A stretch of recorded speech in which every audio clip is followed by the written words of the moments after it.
حج کے سفر کو بھی آسان بنانے کے لیے حیدرآباد میں سب سے پہلا ایئرپورٹ تعمیر کروایا تھا، جسے بیگم پیٹ ایئرپورٹ کہا جاتا ہے۔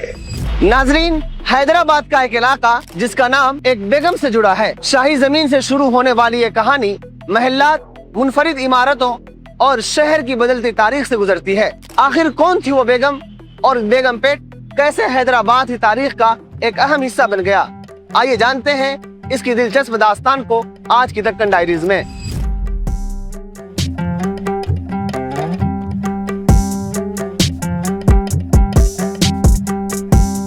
اس پروگرام کے اسپانسر ہیں fancy ice cream Hyderabad. You can find our parlors at Yakutpura, Dilsukh Nagar, Fateh Darwaza and Mehdi Patna. شخصیت کے ساتھ کرو وفا، آ جاؤ صفا۔ شادیوں کا سیزن آ چکا ہے اور صفا گارمنٹس لایا ہے wedding special offer. Flat 40% off on readymade sherwani, blazer, Jodhpuri and Indo western dresses. Hyderabad کا ایک ایسا علاقہ جس کے نام میں ایک بیگم کی داستان چھپی ہوئی ہے، جہاں کبھی شاہی خاندان اور پائیگاہ عمرہ کی جاگیریں تھیں، جہاں محلات تعمیر ہوئے، جہاں حیدرآباد نے پہلی بار فضاؤں میں اڑنے کا خواب دیکھا، اور جہاں سائبر ٹاورز سے بہت پہلے شہر کی جدید کارپوریٹ اور IT شناخت نے جنم لینا شروع کیا۔ یہ ہے بیگم پیٹ۔ لیکن سوال یہ ہے کہ بیگم پیٹ کا نام آخر پڑا کیسے؟ بیگم پیٹ کی تاریخ ہمیں آصف جاہی دور میں لے جاتی ہے۔ روایات کے مطابق اس علاقے کا نام بشیر النساء بیگم سے منسوب ہے۔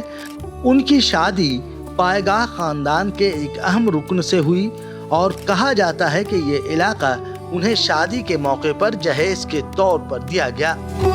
یوں ایک شاہی بیگم سے وابستہ یہ زمین وقت کے ساتھ بیگم پیٹ کے نام سے پہچانی جانے لگی، ایک نام جو آج بھی حیدرآباد کے شاہی ماضی کی یاد دلاتا ہے۔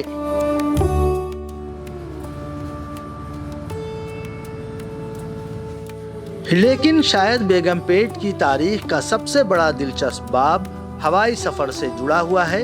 1930 کی دہائی میں نظام دور میں قائم ہونے والا بیگم پیٹ ایئرپورٹ۔ جی ہاں، کئی دہائیوں تک حیدرآباد کا دنیا سے فضائی رابطہ تھا۔ یہاں سے دکن ایئر ویز جیسے اداروں نے بھی اپنی پروازوں کی تاریخ رقم کی۔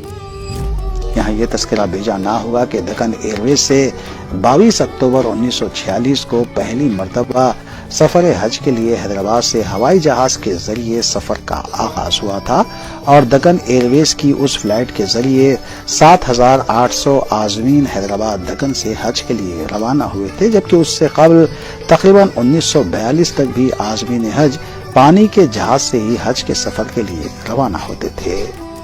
وقت گزرتا گیا اور بیگم پیٹ ایئرپورٹ حیدرآباد کا مرکزی ہوائی اڈہ بن گیا۔ ملکی اور بین الاقوامی پروازیں اسی علاقے کی شناخت کا حصہ تھیں۔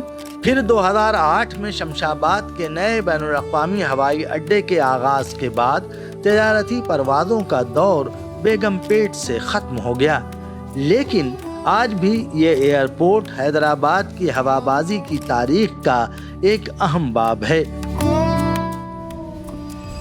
بیگم پیٹ صرف ایک شاہی جہاگیر نہیں رہا، یہ پائیگاہ خاندان کی شان و شوکت کا بھی ایک اہم مرکز بن گیا۔ پائیگاہ عمرہ، جو ریاست حیدرآباد کے سب سے طاقتور اور بااثر خاندانوں میں شمار ہوتے تھے، انہوں نے یہاں شاندار رہائش گاہیں اور محلات تعمیر کروائے۔ پائیگاہ پیلس اور وقار منزل جیسی عمارتیں آج بھی اس دور کی دولت، طاقت اور فن تعمیر کی گواہی دیتی ہیں۔ ان عمارتوں میں ہندوستانی اور یورپی طرز تعمیر کا ایک منفرد امتزاج بھی نظر آتا ہے۔ یعنی بیگم پیٹ صرف زمین کا ایک ٹکڑا نہیں تھا، بلکہ حیدرآباد کی اشرافیہ کا ایک اہم پتہ تھا۔ بیگم پیٹ کی شناخت کی بات ہو تو اسپینش مسجد کا ذکر ضروری ہے۔ 1902 میں تعمیر کی گئی یہ مسجد اپنے منفرد طرز تعمیر کی وجہ سے حیدرآباد کی دوسری مساجد سے بالکل مختلف نظر آتی ہے۔ اس کی تعمیر میں موریش اور اسپینش طرز تعمیر کے اثرات نمایاں ہیں۔ سفید رنگ، بلند مینار،